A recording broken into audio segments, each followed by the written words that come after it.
Intelligence isn't always gentle. In Greek mythology, some gods are known for their fury, others for their beauty.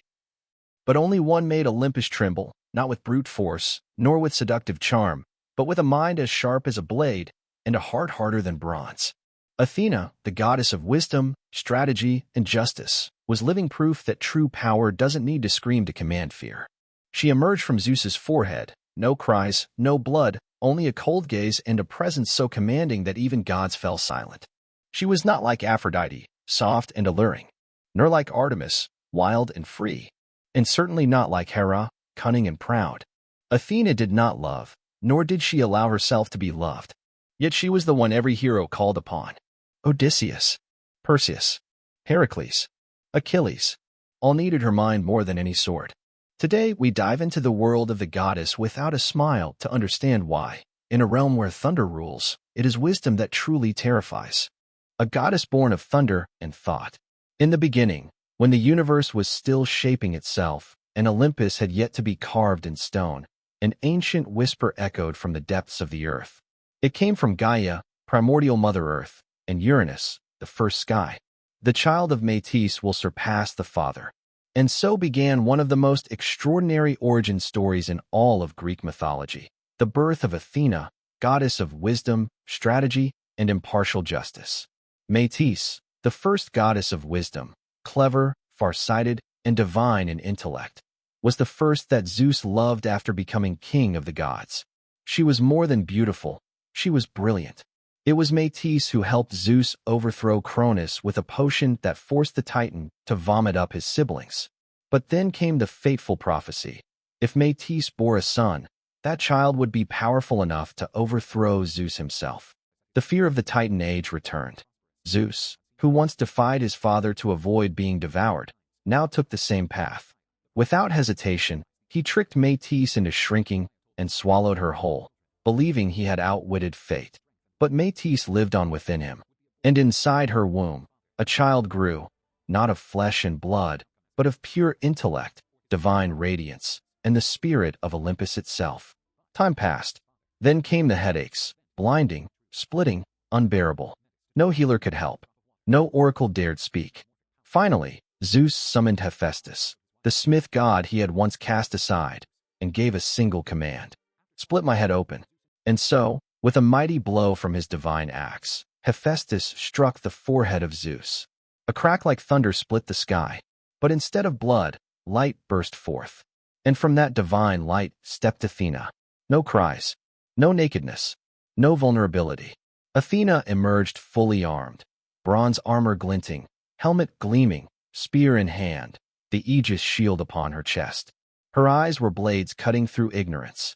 Her first cry was not of pain, but a war cry. Olympus shook. Mortals froze mid-breath. The seas surged. Even the stars shimmered, as if bowing to this newborn intellect. Zeus watched, still glowing from the crack in his head. He did not fear her. He smiled. For Athena was no threat. She was his legacy, the guardian of reason, something he himself had never fully possessed. And so, Athena became the goddess of reason, war strategy, practical wisdom, and unshakable justice. But she was more than that. She was the voice of balance, the sword without hatred, the cold brow of clarity that stood for the weak, if truth was on their side. And perhaps it was because she was born of thought, not heart, that Athena never loved, never married, never allowed herself to be entangled in the tragic affairs of gods and mortals. She was born to think, to act, to shape order, not to be loved. On Mount Olympus, among Zeus's wrath, Hera's jealousy, Aphrodite's vanity, and Apollo's pride, Athena stood silent, but supreme. Because true wisdom does not shout. It echoes in silence. The goddess without love, when wisdom chose coldness over romance. Athena, a woman with no childhood, no adolescence, and no love story. From the moment she was born, she was unlike any other. She didn't nurse, didn't grow over time, didn't know innocence or fragility. She emerged fully grown from Zeus's forehead in a thunderclap, clad in silver armor, wielding a golden spear, eyes as stern as a warrior risen from a 1,000-year dream. While Aphrodite danced among rose petals and Dionysus reveled in endless feasts, Athena walked alone through ancient libraries, surrounded by scrolls of siege strategies and temple blueprints. She cared not for fine wine, nor was she swayed by beauty. For her, true pleasure lay in battlefield triumphs and treaties won by brilliant debate. And for that reason, she was one of the few goddesses who remained a virgin by choice, not by force. Athena did not love, did not need love, did not want love. In a world soaked in betrayal and blood-stained romance, love was a double-edged blade, beautiful, but bound to tragedy. Many tried to claim her heart. But how can you love someone who has no need for love? Once, Hephaestus, the deformed but masterful smith, tried to take her by force. She escaped, leaving behind a single drop of unwanted seed. From that drop was born a strange being, half man, half serpent, Erichthonius, raised by Athena as her own, but never truly her child. A life born of refusal, a final symbol of her vow never to yield. She did not love, but she was deeply revered. Athena became the embodiment of another kind of power, not brute force like Ares, nor beauty like Aphrodite, but razor-sharp intellect and incorruptible justice. When the Greek city-states chose their patron deities, Athena offered no wine, no gold, only an olive tree, symbol of peace, wisdom, and endurance.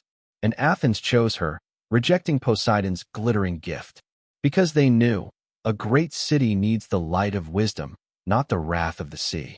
Athena was not gentle, but she was just, not dazzling in beauty, but undeniably magnetic. Not everyone could love Athena, but everyone respected her. And that is how she became one of the most revered deities of all, not needing love to prove her worth, nor a man to complete her story. Battlefield and justice, when Athena takes the field. Though she was the goddess of wisdom, Athena never feared war. She was no cloistered scholar, no passive thinker. In Greek mythology, Athena embodied a wisdom that acted, wisdom that did not shy away from the sword, but wielded it as a tool of reason and justice. Wherever war erupted, Athena appeared, not to bathe in blood, but to master the chaos. She did not fight out of bloodlust like Ares, her brother, the god of frenzy and slaughter. Ares killed for the thrill. Athena struck for righteousness. It was the difference between instinct and intellect, between destruction and design. One of her most famous interventions came during the Trojan War. When the golden apple bearing the words "to the fairest" was cast into the banquet of the gods, Athena, Hera, and Aphrodite found themselves competing in a twisted contest judged by Paris. Athena promised him wisdom and victory, but he chose Aphrodite instead, lured by the promise of love. And in doing so, he unleashed the bloodiest war in myth. Athena did not forgive. When war broke out, she sided with the Greeks, not only out of insult, but out of disdain for ignorance and deceit. On the battlefield, she stood as protector of Odysseus, a hero not just of strength, but of cunning. She guided him, defended him, and at times, struck down the arrogant with divine fury. But Athena was more than a warrior. She was justice incarnate. In the tale of Orestes, who killed his mother to avenge his father Agamemnon, Athena stepped in when the vengeful Furies came to punish him. Rather than let divine wrath decide, she founded the first human court, the Areopagus. There, she made the final ruling pardoning Orestes and laid the foundation for balanced justice. A justice not of vengeance, but of law and reason. That is Athena, cold, but not unfeeling. Decisive, but never cruel. Every time she intervenes, wisdom is forged into a weapon, justice into strategy, and from the ashes, order rises. She doesn't speak often. She doesn't need to. One look from her can halt a hero mid-swing. One warning, and entire cities shift their fate. Athena doesn't fight to win. She fights to preserve what is right, clashing with goddesses, when wisdom breeds resentment. Though revered as the symbol of reason and justice, Athena was not without enemies. And some of the most intense grudges she inspired came from other goddesses. This is the lesser-known side of myth, the silent wars not waged over love, but over ideology. For the sharp edge of intellect, though bloodless, can cut deeper than any sword. One of the deepest rifts was with Artemis, the virgin goddess of the hunt, daughter of Zeus and Leto. Artemis embodied wild instinct, untouched nature, and primal independence. Athena, in contrast, stood for civilization, order, and law. These worlds could not coexist peacefully. In lesser-known tales, As humanity built cities and established laws, Athena led the charge in shaping order. But nature shrank in the shadow of progress, and Artemis saw it as a betrayal. Though they rarely clashed directly, a cold contempt simmered between them. Artemis viewed Athena as emotionless and sterile, while Athena saw Artemis as naive, lost in dreams in an age ruled by thought.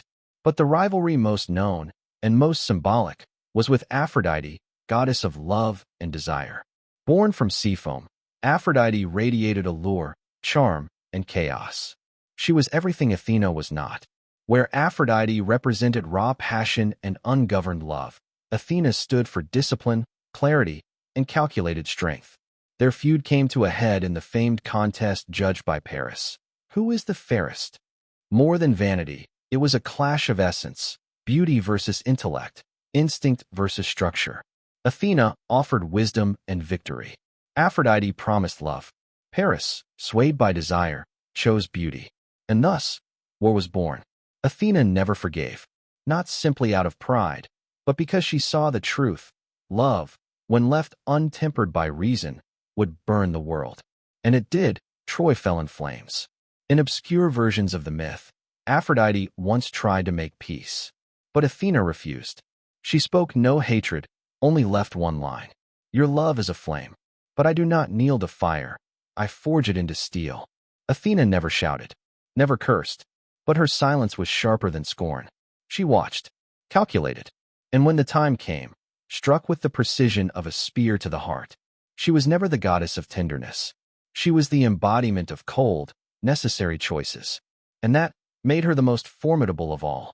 The price of wisdom, when Athena was not the victor.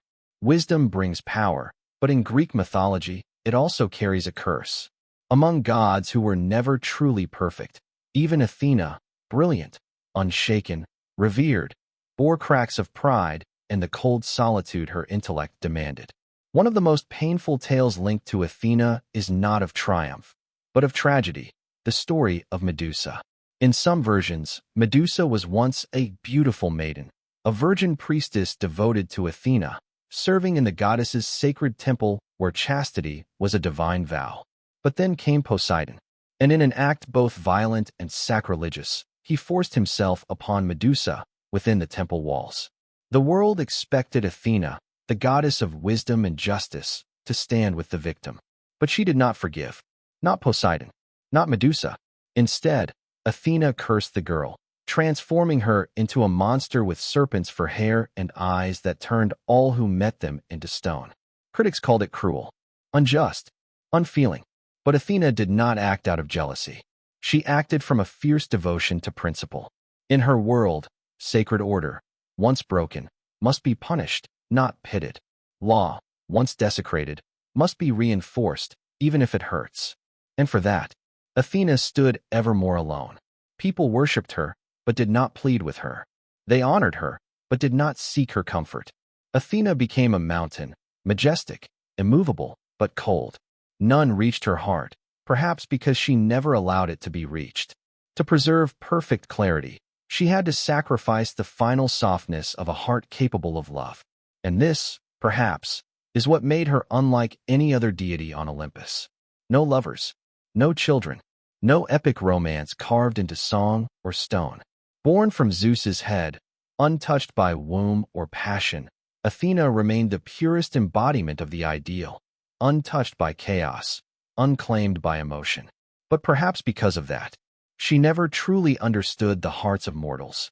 The price of wisdom is isolation. Athena in the Great Wars, when wisdom became the ultimate weapon. Athena's wisdom was never that of a cloistered scholar preaching from an ivory tower.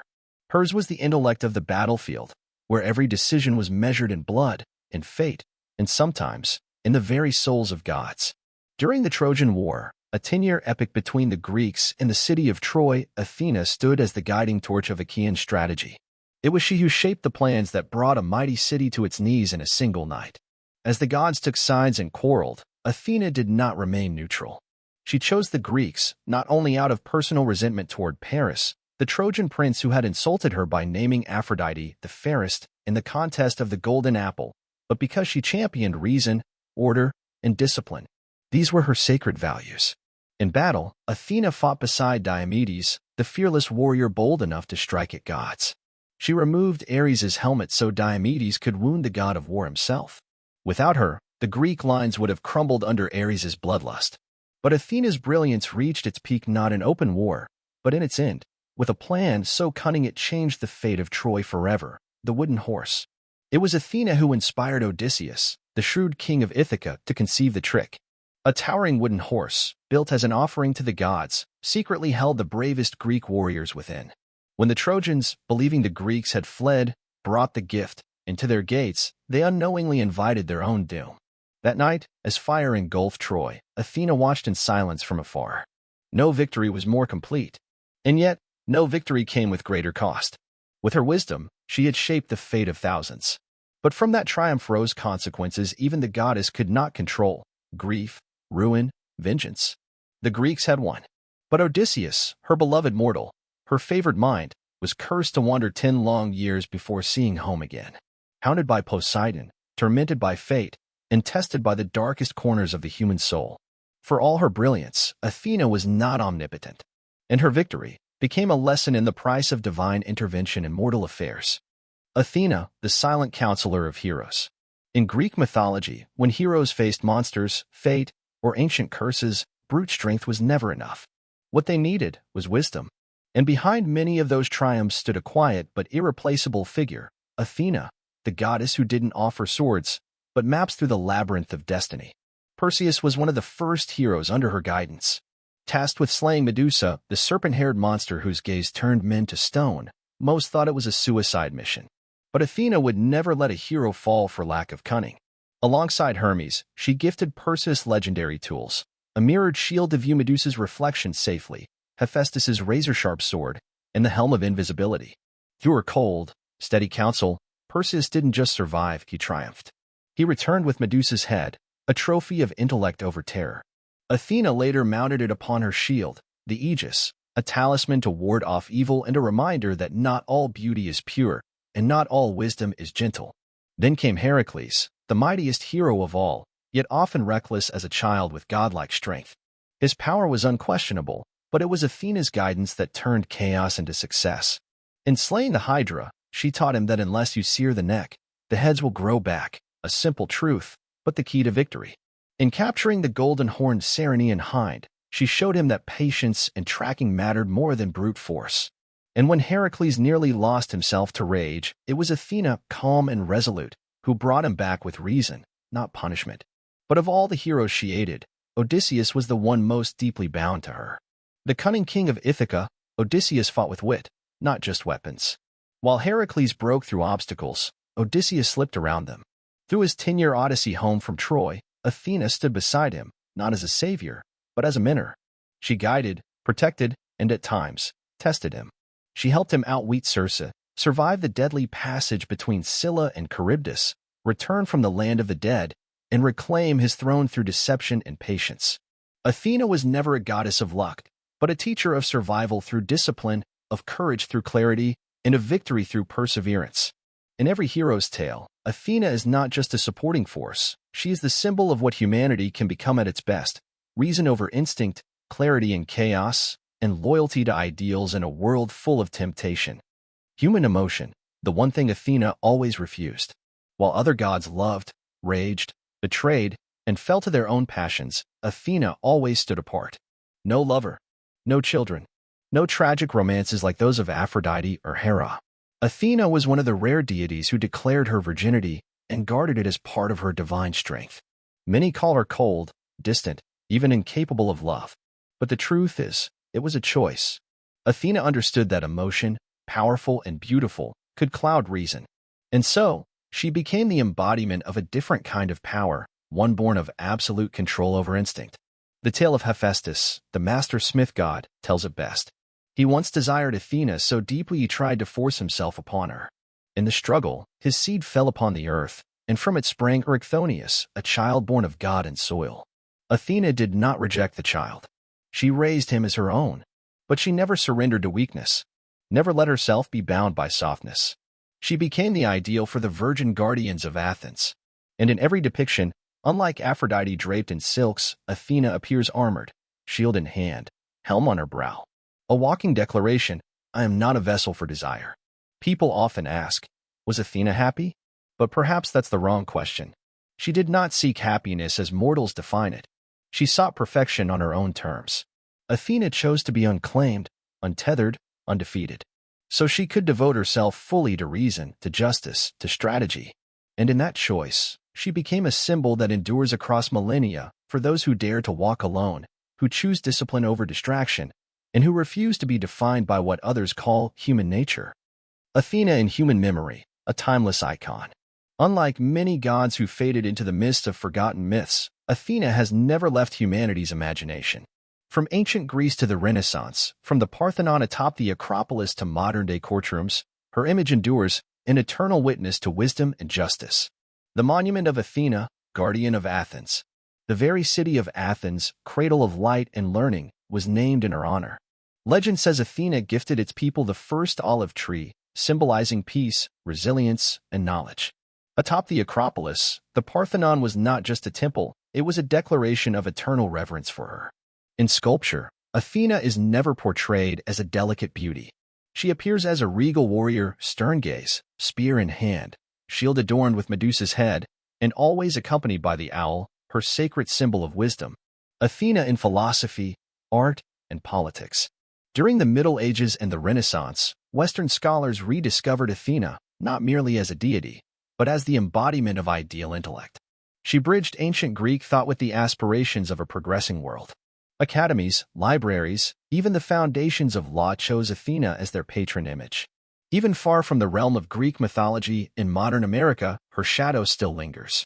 Look to the U.S. Supreme Court, whose neoclassical architecture echoes the grandeur of Athena's temples. Look to the statue of Lady Justice, blindfolded yet commanding, her strength and poise still bearing the echo of Athena's form. A symbol of empowered womanhood. Today, Athena has become a beacon for strong, independent women who refuse to be defined by gender roles. She stands as proof that intelligence and strength can coexist, that a woman does not need love to define her worth. From lawyers and politicians to every girl who dares to rise and speak, they see in Athena not just a myth, but a mirror. When cold wisdom is its own kind of power. On the radiant heights of Olympus, where gods flash thunder and ride tempests, power often roars. Zeus with his storms, Poseidon with his fury, Ares with his bloodlust. But there is one goddess who commands respect without ever raising her voice.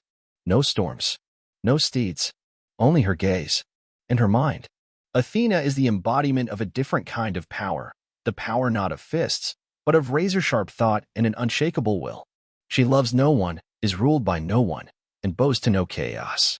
She stands, independent, cold, but unflinchingly just.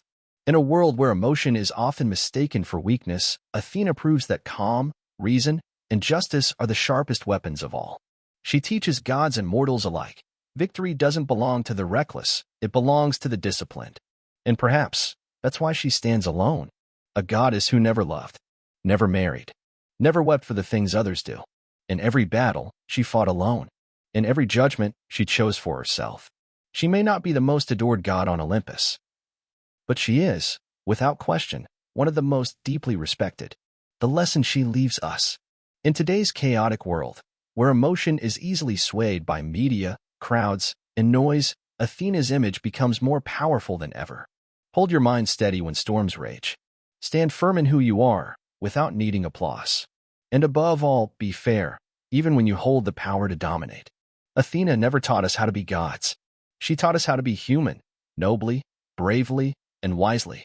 If you found meaning in this journey, don't forget to like, comment, and subscribe to continue exploring more stories of gods who, like Athena, became timeless reflections of our own souls. See you in the next chapter.